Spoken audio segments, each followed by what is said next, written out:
Bonjour, bienvenue sur Indra Analytics. Aujourd'hui, je vais vous présenter mon dashboard qui poursuit les données de la Coupe du Monde, notamment des éditions depuis l'édition 1930 jusqu'à la dernière édition 2021.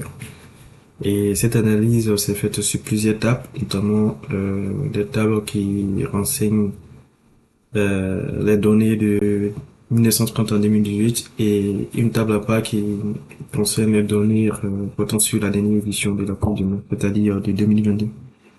Donc pour analyser, pour vous montrer, pour vous donner une idée de ce que j'ai fait, voici les différentes tables.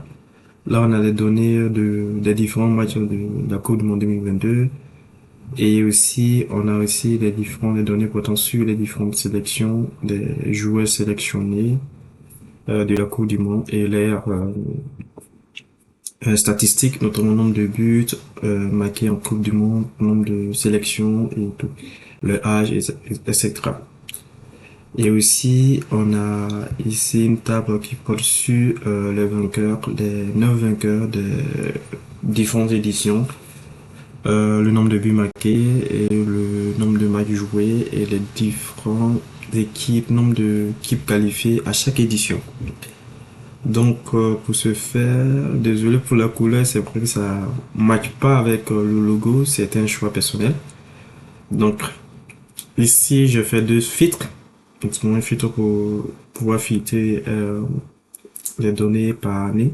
Voilà, donc là si je fais ça, 1930, on va voir les données ici.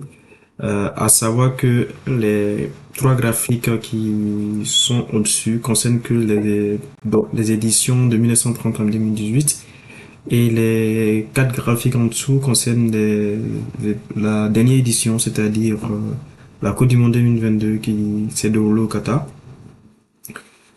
Pourquoi? Parce que en fait les données ne sont pas consignées dans les mêmes tables, comme je viens de vous le montrer. Donc là j'ai fait des KPI. Les 964 matchs correspondent exactement au nombre de matchs joués depuis l'édition 2030 jusqu'à l'édition 2018. Et pareil pour le nombre de buts marqués. Donc, vous allez me dire que non, ça colle pas. Exactement, je suis d'accord avec vous. J'ai pas ajouté les données des nombres de buts marqués de la dernière édition. Voilà. Parce que ça allait être un peu compliqué à analyser pour pouvoir mettre les deux ensemble. Donc, voilà.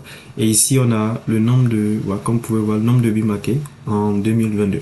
Donc, si on additionne ça, vous trouvez le nombre total de tous les buts marqués de toutes les éditions de la Coupe du Monde. Et ici, on a le total des différents vainqueurs. C'est depuis que cette édition, la Coupe du Monde existe, il y a que 9 pays qui ont réussi à gagner cette Coupe du Monde, soit une fois ou plusieurs fois.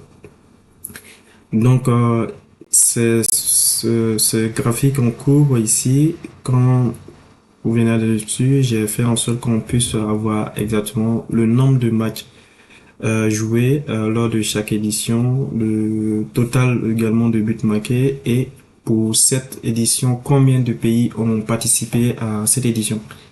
Donc, voici ce que j'ai fait. Donc, comme vous pouvez le voir, à rappeler que ces trois graphiques concernent uniquement que les éditions de 1930 jusqu'en à l'édition de 2018.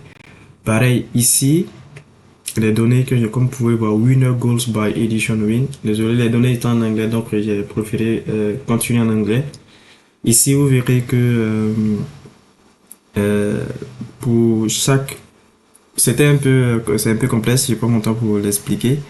Le nombre total de buts marqués par le Brésil correspond au nombre total de buts marqués lorsqu'il y a eu un de 9 équipes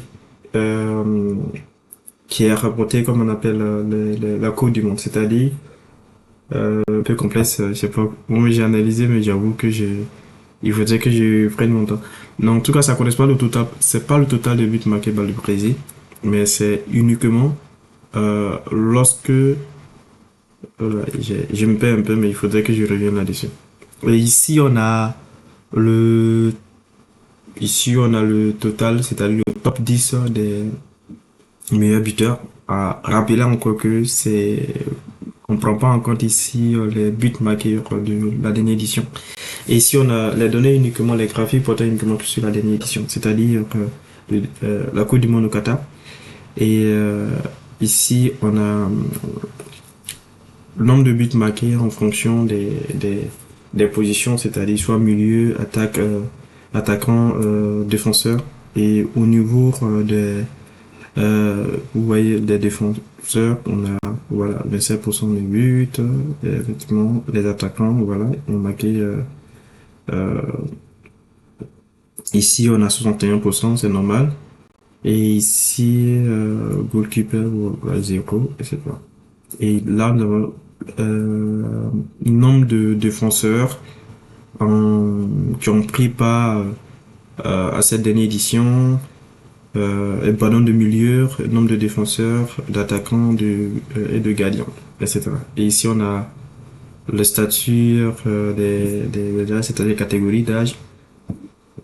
Donc ici, ça dépend des adultes, c'est-à-dire ceux qui ont plus de 30 ans, jeunes sont entre 18 et 23 ans, et non adultes, excusez-moi, entre 25 et 29 ans, et vieux entre de plus de 30 ans.